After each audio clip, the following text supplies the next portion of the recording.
Guys, in this video I transformed a ordinary train into remote control train. Guys, now I am going to tell you how I did it. How you can transfer a normal train into a remote control train. At first I took a broken RC car and here is its remote.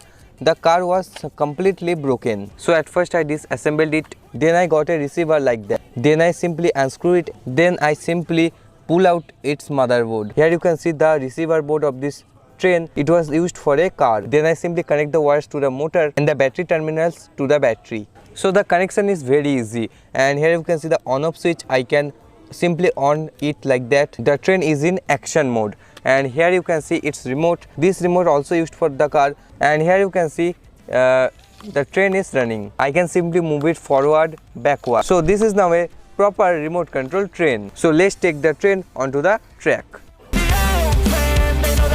So guys, all set. Here you can see the train is on the track. Let's start it. And here you can see its remote, and when we push the joystick, and here you can see the train is running. You can operate the train forward and backward like that.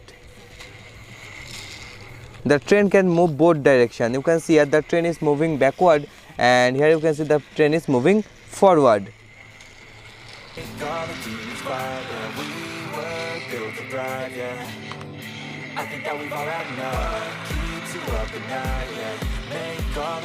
If you enjoyed the video, then don't forget to like, share and subscribe, and press the notification button to be notified of our upcoming videos. Thanks for watching, and bye bye.